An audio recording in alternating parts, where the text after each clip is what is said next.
Balai desa itu penuh sesak sampai udara terasa panas, seperti ada sesuatu yang akan meledak kapan saja.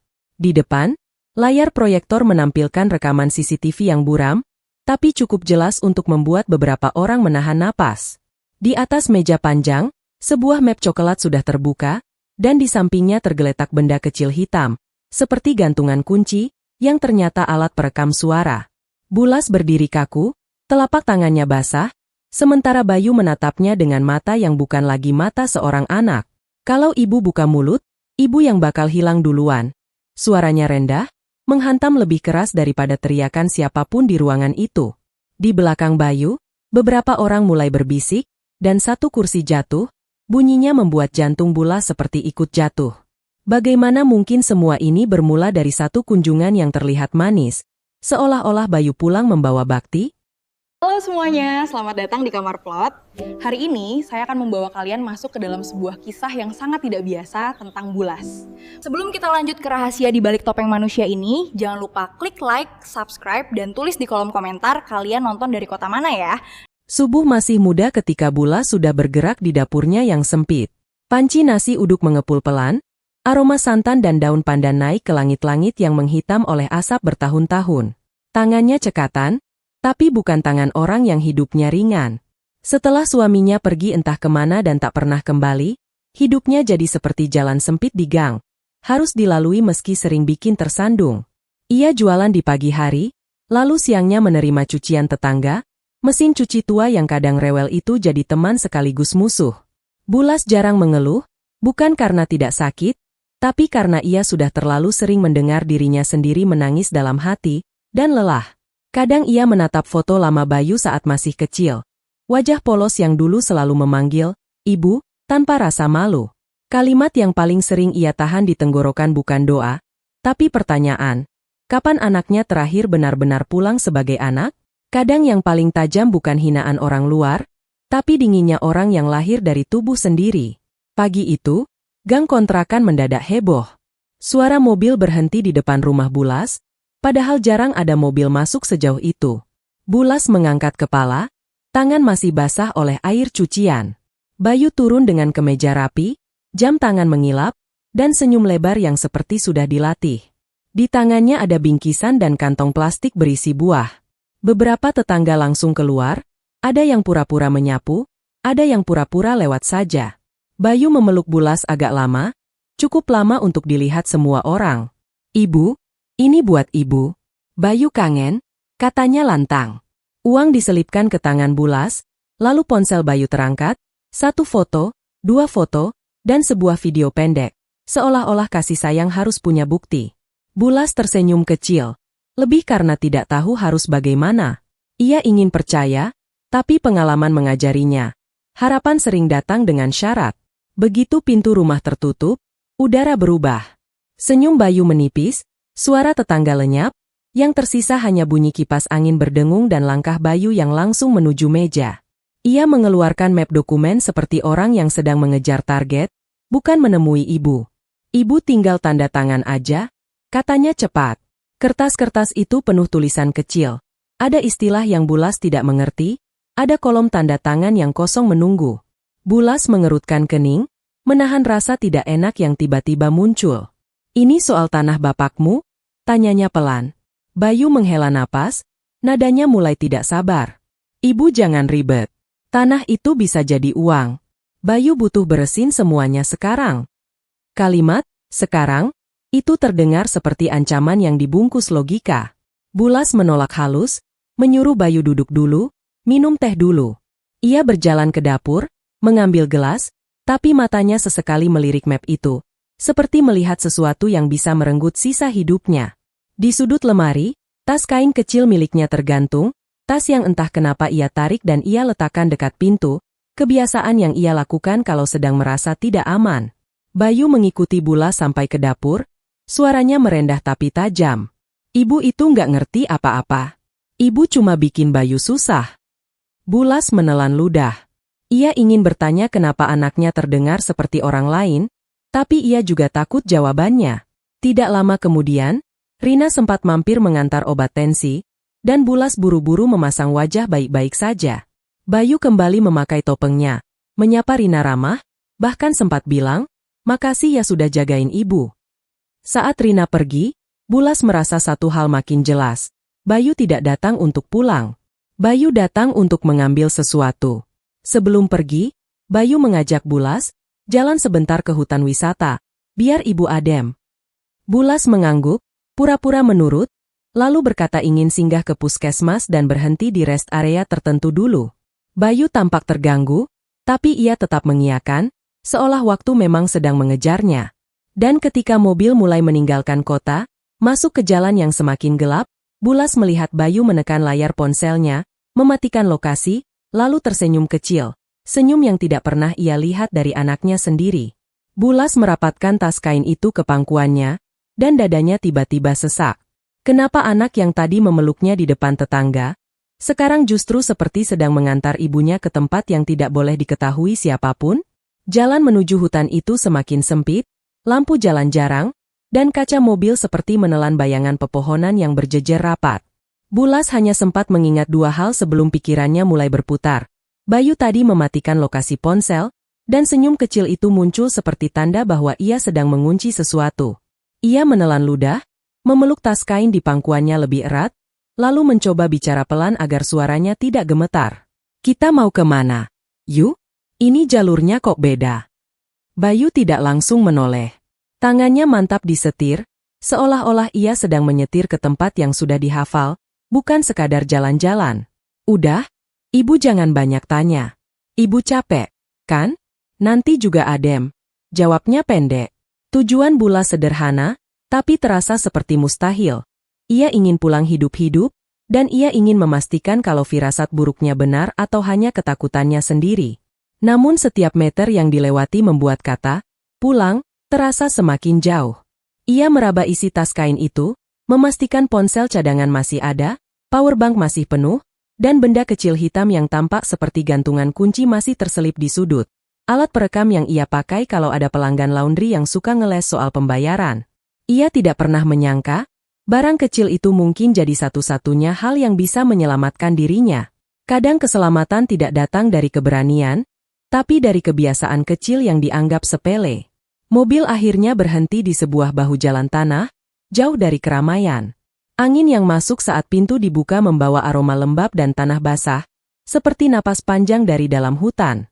Bayu turun lebih dulu, melirik sekeliling, lalu menatap Bulas sambil menunjuk jalur kecil di samping jalan. "Kita jalan bentar, Bu.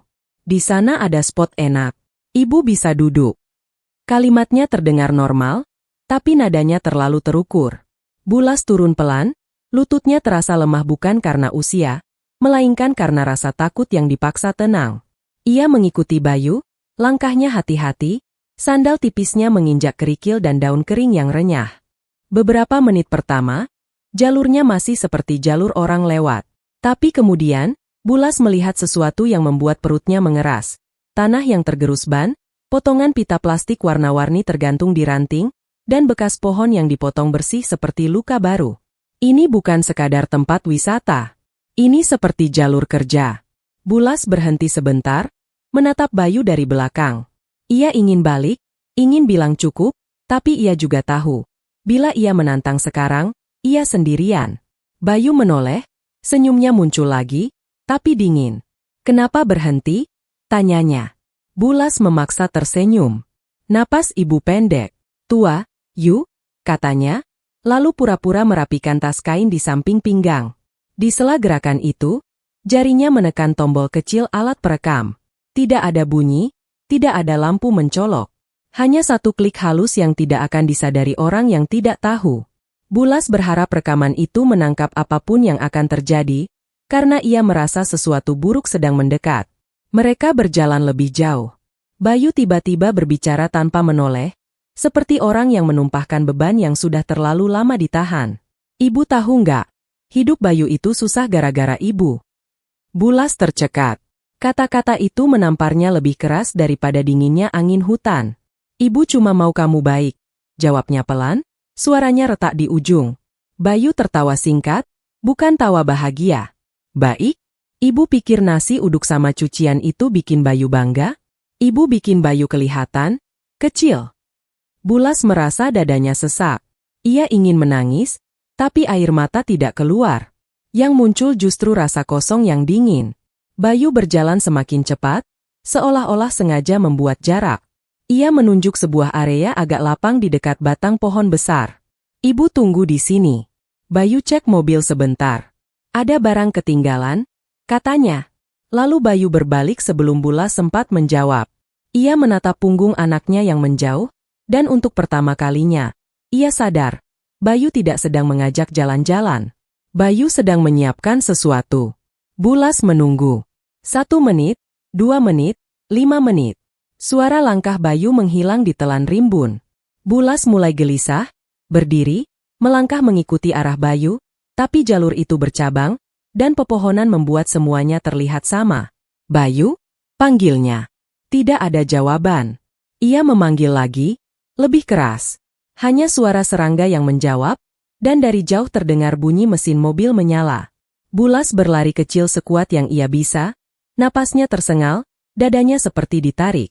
Ia melihat kilatan lampu mobil di antara sela pohon, lalu mobil itu bergerak. Bayu! Jangan! Suaranya pecah. Ia mengejar, tapi kakinya tersangkut akar. Tubuhnya jatuh keras, lututnya terbentur batu, rasa sakit menyengat sampai ke tulang. Saat ia mengangkat kepala, mobil itu sudah jauh, suara mesinnya mengecil, lalu lenyap, seolah-olah hutan menelan semuanya. Ditinggalkan itu bukan sekadar tidak ditemani. Ditinggalkan adalah saat seseorang memutuskan kamu tidak lagi layak diselamatkan. Bulas terduduk, gemetar, tangan menekan lutut yang berdarah. Ponselnya ia tarik dengan jari yang kaku, layar menyala, sinyal 1 garis lalu hilang. Ia mencoba menelpon, gagal. Ia mengetik pesan pendek ke Rina dengan napas putus-putus. Rin, aku di hutan. Bayu ninggalin. Pesan itu berputar lama, lalu berhenti dengan tanda yang tidak meyakinkan. Ia menelan ludah, menahan panik agar tidak menguasai tubuhnya. Ia menengadah, mencoba mencari arah matahari, tapi pepohonan menutup langit. Ia hanya tahu satu hal, kalau ia tetap di tempat terbuka, malam akan datang, dan ia tidak tahu apa yang akan datang bersamanya. Ia berdiri pelan, menggenggam tas kain seperti pegangan terakhir. Ia mencari tempat berlindung dekat batang besar, menjauh dari jalur yang tidak ia kenal.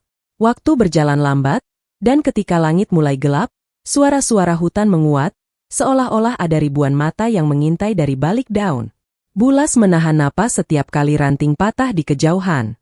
Dalam gelap yang semakin tebal, ia melihat dari jauh cahaya kendaraan melintas, tapi bukan dari jalan yang ia lewati tadi, seperti ada jalur lain di sisi hutan. Dan jalur itu tampak terlalu rapi untuk jalur wisata. Saat ia menyadari itu, jantungnya berdegup lebih kencang daripada rasa sakit di lututnya. Bulas merapatkan tubuhnya ke batang pohon, menyalakan ponsel sekali lagi, berharap ada 1 titik sinyal yang mau muncul. Di layar, tidak ada apa-apa selain jam yang terus berjalan. Lalu, dari arah jalur gelap itu, terdengar suara peluit panjang, disusul langkah kaki mendekat. Bulas menahan napas, tidak tahu apakah yang datang penolong, atau orang yang lebih berbahaya. Ia menggenggam tas kainnya sampai buku-bukunya memutih, dan saat cahaya senter menyapu semak, ia hanya mampu berbisik, "Tolong." Bulas tidak benar-benar ingat bagaimana ia sampai di puskesmas, yang ia tahu hanya dingin lantai keramik dan bau antiseptik yang menusuk hidung. Lututnya terasa panas seperti dibakar, setiap kali bergerak rasa nyeri naik sampai ke pinggang. Di sampingnya, Rina berdiri dengan wajah tegang, tangannya cekatan menempelkan kasa dan membersihkan luka tanpa banyak bicara. "Ibu jangan maksa kuat, ya?" Suaranya pelan, tapi ada amarah yang ditahan di situ. Bulas mengangguk kecil.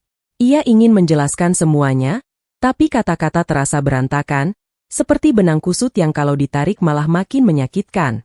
Pintu ruang periksa tiba-tiba terbuka, dan suara yang paling ia kenal sekaligus paling ia takuti memenuhi ruangan. "Ibu!" Bayu masuk dengan langkah cepat, wajahnya kusut seolah baru menangis semalaman. Suaranya dibuat tinggi, dibuat panik, cukup keras untuk menarik perhatian orang-orang di lorong. 2 pasien yang duduk menoleh, seorang petugas pendaftaran melirik, bahkan dokter yang lewat ikut memperhatikan. Bayu menghampiri Bulas, memegang pundaknya, menatapnya lama, lalu menutup wajahnya sendiri seperti orang yang tidak sanggup melihat penderitaan ibu. Bulas menahan napas. Ia melihat cara Bayu mengatur adegan, cara ia menaruh tangannya, cara ia memilih kalimat. Ada kasih sayang yang terlihat, tapi rasanya kosong. Saya cari ibu dari tadi malam, saya takut ibu kenapa-kenapa, katanya, dan Bulas tahu setiap kata itu akan terdengar indah di telinga orang-orang. Kalau kebohongan dibungkus kepedulian, orang akan lebih cepat percaya daripada mendengar kebenaran. Rina menyeka darah di lutut Bulas, lalu menatap Bayu tanpa senyum. Ibu ini ditemukan di jalur yang bukan jalur wisata. Lukanya juga bukan luka orang jalan santai, kata Rina, datar. Bayu langsung menoleh, wajahnya berubah sepersekian detik, lalu kembali lembut. Mbak, ibu saya, kadang suka lupa. Belakangan pikun, katanya, seolah mengucapkan fakta medis. Bulas ingin tertawa, tapi yang keluar hanya rasa perih. Ia menoleh ke Rina, menggeleng pelan, memberi isyarat, jangan ribut dulu. Bukan karena ia takut, tapi karena ia ingin Bayu merasa aman. Bayu merapat, membisik ke telinga Bulas, suaranya mendadak rendah dan tajam. Ibu jangan bikin malu. Saya sudah urus semua biaya. Ibu tinggal ikut saya aja, katanya. Bulas merasakan ujung jarinya dingin. Ia melihat Rina memegang ponselnya lebih erat, seolah ingin merekam, lalu menahan diri. Bulas menatap Bayu dan hanya berkata pelan, "Ibu capek." Satu kalimat itu membuat Bayu mengangguk puas, seolah ia baru mendapat tanda bahwa permainan masih berjalan sesuai rencananya. Di luar ruang periksa, Bulas mendengar bisik-bisik. Kasihan anaknya, ada yang berkata. Ibunya memang suka bikin repot, sahut yang lain. Bulas ingin berdiri dan menjelaskan bahwa ia ditinggalkan, bahwa ia jatuh dan terluka, bahwa ia memanggil-manggil namanya sampai suara habis. Tapi ia tahu, di tempat seperti itu, kebenaran butuh bukti, bukan air mata. Ia menelan sakitnya seperti menelan obat pahit, pelan-pelan, supaya tidak muntah di hadapan orang yang ingin menjatuhkannya. Rina mengantar Bulas keluar lewat pintu samping agar tidak jadi tontonan. Di parkiran, Bayu berdiri dekat mobilnya, masih memainkan wajah lelah yang peduli. Nanti saya antar pulang, Bu. Jangan pulang sendiri, katanya. Bulas mengangguk, lalu menoleh sebentar pada Rina, cukup lama untuk membuat Rina mengerti. Ada sesuatu yang harus mereka amankan dulu. Di dalam perjalanan pulang, Bayu menerima telepon. Ia menjawab singkat, "Tenang, besok beres. Yang penting ibu udah ketemu." Bulas menangkap satu kata yang membuat tengkuknya meremang, beres. Seolah yang harus dibereskan bukan hanya luka, tapi orangnya. Ada kata-kata yang terdengar biasa, sampai kamu sadar itu sebenarnya ancaman. Begitu sampai kontrakan, gang sempit itu menyambut Bulas dengan tatapan. Tetangga yang tadi pagi memuji Bayu kini memandangnya seperti beban. Bulas masuk, pintu ditutup, dan keheningan jatuh. Ia langsung menuju lemari tua, tempat ia biasa menyimpan berkas-berkas penting. Tangannya gemetar saat membuka laci. Ada ruang kosong yang tidak seharusnya kosong. Beberapa map hilang. Jantungnya berdebar, bukan karena kaget semata, tapi karena ia tahu siapa yang punya kesempatan mengambilnya.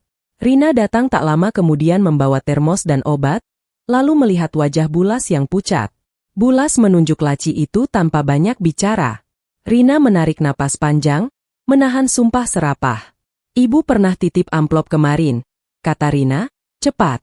Ia mengambil tasnya, mengeluarkan amplop yang Bulas selipkan dengan alasan, kalau ibu kenapa-kenapa. Di dalamnya ada fotokopi sertifikat dan nomor kontak notaris yang ditulis rapi. Bulas memejamkan mata sebentar, rasa lega dan takut bercampur.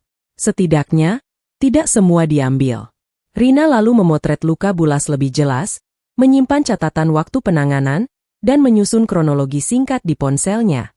Bulas mengeluarkan benda kecil hitam dari tas kainnya, menatapnya beberapa detik, lalu menekan tombol putar. Suara Bayu terdengar samar, diselingi langkah dan daun kering, tapi cukup untuk membuat dada Bulas serasa ditusuk. Nada marah, kata-kata yang tidak pantas, dan kalimat yang mengarah pada niat buruk. Bulas mematikan rekaman sebelum habis, seolah takut kalau ia mendengar lebih lama, hatinya tidak akan tersisa apa-apa. Malam turun. Ponsel Bulas bergetar. Nomor tak dikenal mengirim foto sertifikat dengan tulisan singkat. Besok TTD. Ibu jangan macam-macam. Bulas menatap layar lama sekali, sampai matanya panas, lalu ponsel itu bergetar lagi. Kali ini bukan pesan, melainkan sebuah undangan digital yang masuk lewat grup warga.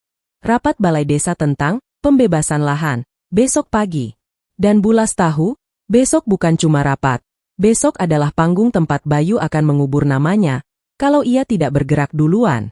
Pagi itu Bulas bergerak lebih cepat daripada biasanya, bukan karena kakinya sudah pulih, melainkan karena ia tahu waktu sedang memihak orang lain. Lututnya masih dibalut, setiap langkah terasa seperti ditarik, tapi ia memaksa tubuhnya patuh. Rina menjemput dengan motor, menyuruhnya naik pelan, lalu mereka melaju tanpa banyak bicara, hanya suara mesin dan napas Bulas yang sesekali tertahan. Di tas kain kecilnya, Bulas memastikan ponsel cadangan dan benda hitam yang mirip gantungan kunci itu masih ada. Ia tidak membawa banyak, karena yang ia butuhkan bukan barang, melainkan kepastian. Kantor notaris itu berada di ruko berlantai 2, bersih, dingin, dan terlalu rapi untuk urusan yang kotor. Bulas duduk di kursi tamu yang empuk, tapi punggungnya tetap tegang. Seorang staf membawa air putih, lalu meletakkan map tebal di meja. Di samping map itu ada lembar-lembar kertas penuh tulisan kecil, dan satu halaman paling atas sudah diberi tanda di kolom tanda tangan. Bulas menatapnya lama, merasa seperti sedang melihat lubang yang disiapkan untuk menjatuhkannya. Notaris datang dengan wajah profesional, menyalami Rina, lalu memandang Bulas dengan tatapan yang mencoba netral. "Bu, ada permintaan percepatan proses berkas dari pihak yang mengaku mewakili ibu," katanya hati-hati. "Ada surat kuasa yang sudah diajukan, dan draft perjanjian jual-beli yang tinggal disahkan." Bulas menahan napas, menatap halaman itu. Namanya tertera di situ, lengkap dengan nomor identitas, bahkan ada tanda tangan yang bentuknya mirip, tapi terlalu mulus, seperti ditiru oleh orang yang sudah sering latihan. Di dalam dada Bulas, ada bagian yang ingin menjerit, tapi ia tidak memberinya kesempatan. Ia mengeluarkan amplop lusuh yang kemarin ia titipkan ke Rina, meletakkannya di meja, lalu membuka perlahan. Fotokopi sertifikat, catatan nomor notaris, dan satu lembar kronologi singkat tertulis tangan keluar, rapi. "Saya tidak pernah tanda tangan ini," katanya pelan, tapi suaranya tidak goyah. "Dan saya mau blokir semua proses sebelum ada yang hilang." Notaris mengangguk, lalu meminta staf memeriksa data. Rina mencondongkan badan, suaranya tegas namun tertahan, seolah takut kalau emosi meluap, Bulas akan runtuh. "Ibu ditemukan di lokasi yang bukan jalur wisata. Ada luka, ada catatan medis, ada waktu penanganan. Ini bukan tersesat," kata Rina. Bulas melihat notaris menautkan alis, lalu membuka file lain, membandingkan tanggal, membaca cepat. Udara di ruangan itu terasa semakin tipis, seolah setiap kalimat harus disusun hati-hati supaya tidak jadi bumerang. Di detik itu Bulas sadar, yang paling berbahaya bukan ditinggal di hutan. Yang paling berbahaya adalah saat orang lain menulis ulang hidupmu di atas kertas, dan semua orang percaya. Bulas mengeluarkan benda hitam dari tas kainnya, meletakkannya di meja seperti meletakkan batu terakhir di tumpukan bukti. "Ini rekaman," katanya. Ia tidak menjelaskan panjang. Ia hanya menekan tombol putar. Suara yang keluar terdengar samar, bercampur langkah kaki dan daun kering, tapi kalimat-kalimatnya tajam. Nada Bayu yang marah, kata-kata yang menekan, dan satu potongan yang membuat mata Rina membesar. Sebuah kalimat yang terdengar seperti keputusan dingin, bukan emosi sesaat. Bulas mematikan rekaman sebelum habis, tidak karena bukti kurang, tapi karena ia tahu mendengarnya lebih lama hanya akan menghancurkan sisa hatinya. Notaris menghela napas pelan, lalu menulis sesuatu. "Bu, ini serius? Kita bisa lakukan pencabutan kuasa, blokir proses, dan membuat laporan dugaan pemalsuan.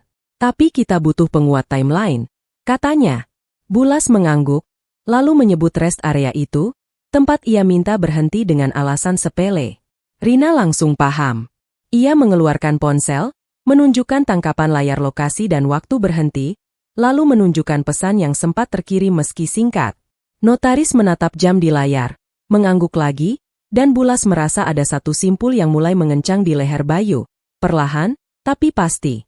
Rina menambahkan satu lagi, Lebih kotor tapi lebih jelas. Ia membuka chat yang sempat ditunjukkan Bulas semalam.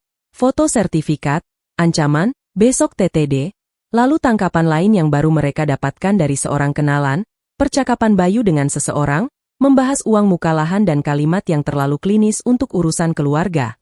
Bulas tidak perlu mengerti semua istilahnya. Ia hanya perlu tahu, ini bukan pertengkaran ibu anak. Ini rencana. Satu bunyi getar memecah ruangan. Ponsel Bulas berdering, nama Bayu muncul. Jantungnya menendang dada, tapi ia mengangkatnya pelan, menatap notaris seolah meminta izin. Notaris mengangguk singkat. Bulas menekan speaker. Ibu di mana? Suara Bayu terdengar cepat, seperti orang yang sudah tahu dirinya sedang dikejar waktu. Bulas menahan nada, menjawab sederhana, urusan ibu. Bayu tertawa pendek, lalu suaranya turun, tidak lagi manis. Ibu jangan bikin susah. Kita ketemu besok di balai desa. Jangan macam-macam. Bulas menutup telepon tanpa membalas panjang, dan di dalam ruangan yang dingin itu, ia akhirnya mengerti. Bayu tidak takut pada air mata ibu. Bayu takut pada dokumen, saksi, dan rekaman. Saat mereka keluar dari kantor notaris, matahari sudah naik tinggi, tapi Bulas merasa seperti baru saja melangkah ke medan perang. Notaris memberi arahan singkat tentang langkah resmi, Rina mencatat, dan Bulas menyimpan semua bukti rapat-rapat ke tas kainnya. Mereka sepakat satu hal, jangan menyerbu tanpa panggung.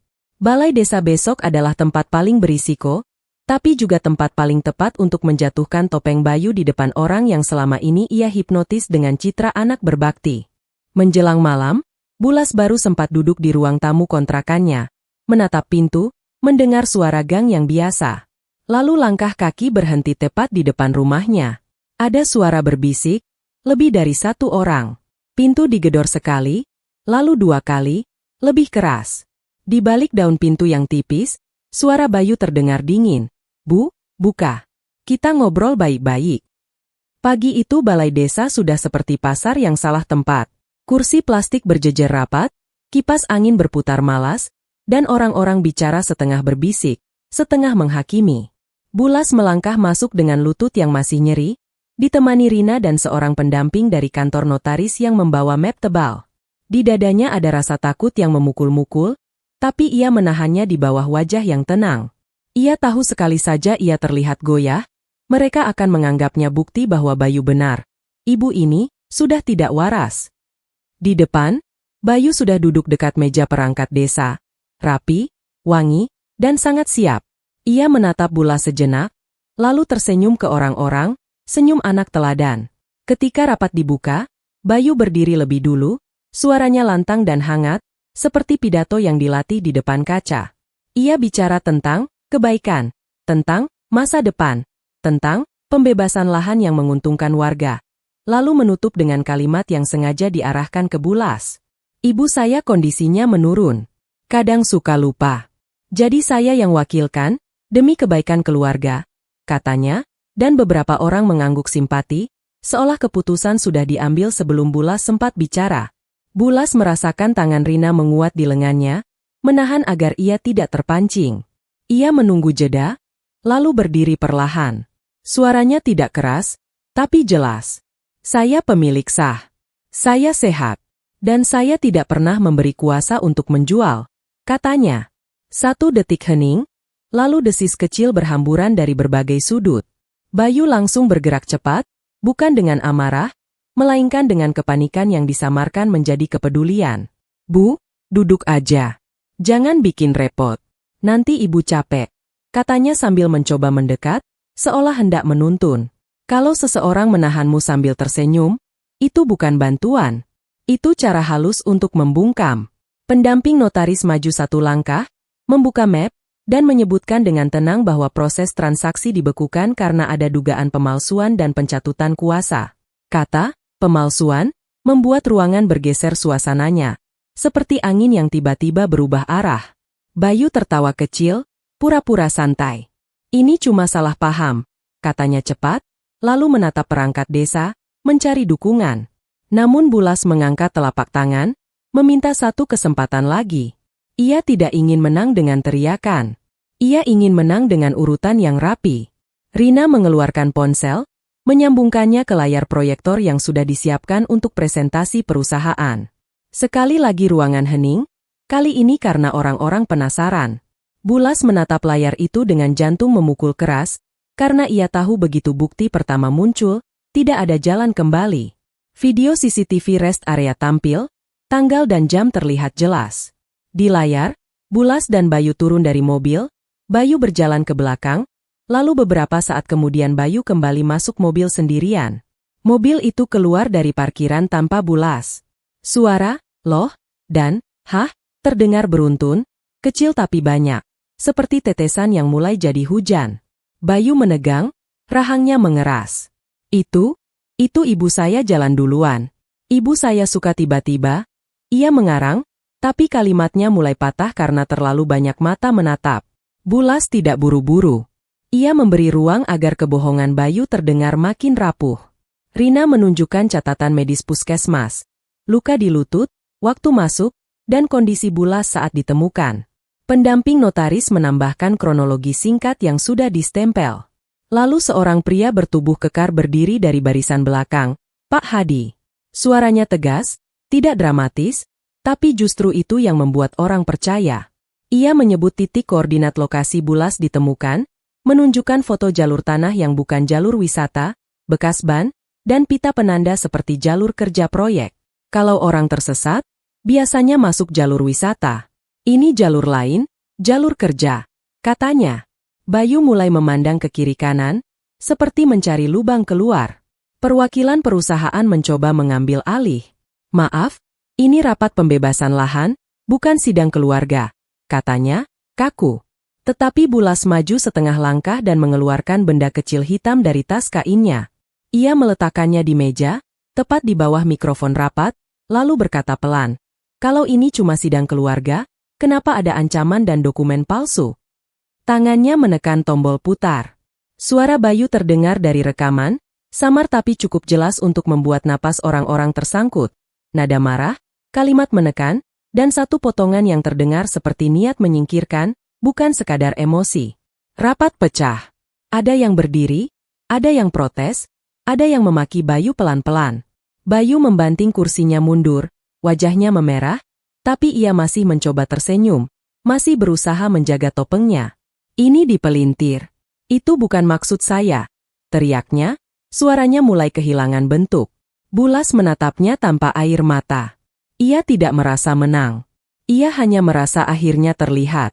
Lalu, di tengah kegaduhan, dua orang aparat masuk dengan langkah cepat, membawa sikap yang membuat ruangan otomatis diam. Mereka menyebutkan bahwa ada laporan dugaan penelantaran, pemalsuan dokumen, serta indikasi penekanan transaksi lahan. Mereka meminta dokumen diserahkan dan meminta Bayu ikut untuk klarifikasi. Bayu menoleh tajam pada Bulas, matanya tidak lagi berusaha terlihat baik. Ibu puas? Desisnya, cukup pelan agar tidak semua orang dengar, tapi Bulas dengar jelas. Karma tidak selalu datang sebagai petir. Kadang ia datang sebagai stempel dan tanda tangan. Saat Bayu digiring keluar, ia berontak bukan dengan tangan, melainkan dengan kata-kata. Kalian semua gampang banget percaya. Ia berteriak ke ruangan, suaranya pecah. Lalu ia menoleh lagi pada Bulas, lebih keras, lebih kasar, dan kalimat itu menghantam seperti pintu dibanting. Ibu kira semua ini cuma soal tanah. Bulas membeku, karena untuk sesaat ia merasa Bayu sedang membuka kotak yang lebih gelap daripada jual beli lahan. Dan sebelum pintu balai desa tertutup, Bayu menambahkan satu kalimat terakhir dengan senyum yang membuat perut Bulas dingin. Kalau ibu mau selamat, berhenti sekarang. Setelah keributan di balai desa, hari-hari Bulas tidak langsung berubah jadi tenang. Justru sebaliknya, dunia seperti mendadak punya banyak pintu yang harus ia buka satu persatu. Dan setiap pintu menuntut tenaga, waktu, dan keberanian yang selama ini ia simpan untuk bertahan hidup. Ia bolak-balik ke kantor polisi, ke notaris, ke puskesmas untuk mengambil salinan catatan medis, dan sesekali ke balai desa lagi untuk menandatangani berita acara. Lututnya sudah mulai membaik, tapi capeknya pindah ke kepala. Capek menjelaskan hal yang sama, capek mendengar orang berbisik seolah ia yang memalukan, capek menahan gemetar setiap kali ponselnya bergetar. Namun kali ini Bulas tidak sendirian. Rina selalu ada, Kadang sebagai perawat yang memastikan tensinya stabil, kadang sebagai teman yang menatap matanya dan berkata, "Ibu jangan mundur." Pak Hadi juga beberapa kali datang membawa foto tambahan dan keterangan lokasi yang ia tandai sendiri, rapi, lengkap dengan waktu. Semua terasa seperti benang-benang kecil yang akhirnya dijalin jadi tali kuat. Bulas belajar pelan-pelan. Kalau mau melawan dengan cara benar, ia harus sabar, dan ia harus rapi. Ada malam-malam ketika ia nyaris runtuh. Telepon dari keluarga jauh datang, nada mereka seperti menasihati tapi sebenarnya mengikat. Namanya juga anak, Bu. Masa tega di penjara? Ibu ini mau menang sendiri. Kalau urusan ini besar, nanti nama keluarga jelek. Bulas menutup telepon dengan tangan dingin. Ia duduk di tepi ranjang, menatap cucian yang menumpuk, dan untuk sesaat ia merasa seperti kembali jadi perempuan yang ditinggal suami, menanggung semuanya sendirian, dan disuruh kuat tanpa pernah boleh marah. Lalu ia ingat lututnya yang berdarah di hutan, suara mobil Bayu yang menjauh, dan dinginnya malam ketika ia tidak tahu apakah akan hidup sampai pagi. Rasa iba yang biasa menguasai dirinya mendadak kalah oleh satu kesadaran yang tegas. Kalau ia mundur, ia bukan sedang memaafkan. Ia sedang mengizinkan. Memaafkan tidak sama dengan menyerahkan diri untuk disakiti lagi. Beberapa minggu kemudian, kabar yang ditunggu datang bukan lewat drama, melainkan lewat kertas. Notaris memberitahu bahwa transaksi lahan dibekukan dan dibatalkan karena ada indikasi pemalsuan dan pencatutan. Ada juga surat resmi yang menyatakan Bulas tetap pemegang hak sah, dan upaya, perwakilan, tanpa persetujuan tidak berlaku. Bulas memegang kertas itu lama, seperti memegang napas yang akhirnya kembali ke paru-parunya. Ia tidak menangis. Ia hanya menghela napas panjang, dan untuk pertama kalinya dalam waktu lama, dadanya terasa tidak sesak. Kasusnya tidak berhenti di situ. Dari bukti yang terkumpul, urusan melebar ke pihak perusahaan yang menekan warga. Ada pemeriksaan tambahan, audit transaksi, uang muka, yang ternyata tidak cuma menyasar tanah Bulas. Orang-orang yang dulu dia mulai bicara, karena mereka melihat sendiri betapa mudahnya mereka hampir kehilangan lahan. Bulas beberapa kali diminta hadir sebagai saksi, dan setiap kali melangkah ke ruangan itu, ia merasa seperti berjalan dengan dua bayangan. Bayangan ibu yang ingin memeluk anaknya, dan bayangan perempuan yang akhirnya memilih menjaga dirinya sendiri. Ada satu momen yang paling berat, datang tanpa diundang. Di sebuah sore, ketika Bulas pulang dari urusan berkas, ia melihat Bayu berdiri di ujung gang. Tidak ada mobil kantor, tidak ada kemeja rapi, tidak ada senyum pamer. Bayu tampak lebih kurus, matanya cekung, seperti orang yang tidur tanpa benar-benar istirahat. Ia melangkah mendekat, berhenti beberapa meter dari Bulas, lalu menunduk sebentar. "Ibu, aku nggak nyangka jadi begini," katanya, suaranya serak. Bulas menatapnya lama. Di dalam hatinya ada bagian yang ingin langsung memeluk, ingin berkata semuanya baik-baik saja. Tapi bagian lain, yang selama ini ia kubur, berdiri dan berkata, "Jangan." Bulas mengangguk pelan, bukan tanda setuju, tapi tanda bahwa ia mendengar. "Ibu juga nggak nyangka anak ibu ninggalin ibu di hutan," jawabnya pelan. Kalimat itu tidak keras, tapi cukup untuk membuat Bayu terdiam. Bulas melanjutkan, suaranya tetap datar. "Kalau kamu menyesal, tunjukkan di tempat yang benar. Bukan dengan minta ibu cabut laporan. Ibu sudah capek jadi tempat kamu bersembunyi." Bayu membuka mulut, lalu menutup lagi. Ia menelan sesuatu yang mungkin baru sekarang ia rasakan, konsekuensi. Bulas berjalan melewatinya tanpa menoleh lagi. Tidak ada teriakan, tidak ada makian. Hanya batas. Beberapa bulan kemudian, hidup Bulas tidak berubah jadi mewah. Rumah kontrakannya tetap sempit, gangnya tetap ramai, dan mesin cuci tuanya masih kadang rewel. Tapi ada yang berbeda. Ia tidak lagi bangun dengan takut. Ia memperbesar usaha nasi uduknya sedikit demi sedikit, menambah menu sederhana, dan Rina membantu mengatur catatan pemasukan agar tidak mudah dipermainkan siapapun. Pak Hadi sering mampir membeli sarapan sebelum jaga, kadang sekalian menanyakan kabar dengan cara yang tidak membuat Bulas merasa kasihan pada dirinya sendiri. Set piece hidup barunya datang pada pagi pembukaan warung kecil di depan kontrakan. Tidak megah, hanya papan kayu sederhana bertuliskan, "Nasi uduk Bulas", dengan cat putih yang masih bau. Tetangga yang dulu berbisik kini banyak yang datang membeli, beberapa malah minta maaf dengan cara yang canggung. Bulas melayani satu persatu, menyendok nasi, menuang sambal, tersenyum kecil. Ia tidak merasa menang atas Bayu. Ia merasa menang atas rasa takut yang dulu mengikatnya. Pada malam hari, ketika warung sudah tutup dan gang mulai sepi, Bulas mengunci pintu, menatap papan warungnya sebentar, lalu duduk di kursi plastik sambil menyeruput teh hangat. Hidupnya masih penuh kerja, tapi hatinya tidak lagi penuh luka yang dipendam. Ia belajar satu hal yang sederhana tapi mahal. Keluarga bukan alasan untuk membiarkan diri diinjak. Karma itu bukan soal membalas. Karma itu saat kamu berhenti memberi izin pada orang yang salah. Kalau kalian ada di posisi Bulas, kalian akan tetap memilih jalur hukum seperti dia, atau memilih damai demi nama keluarga?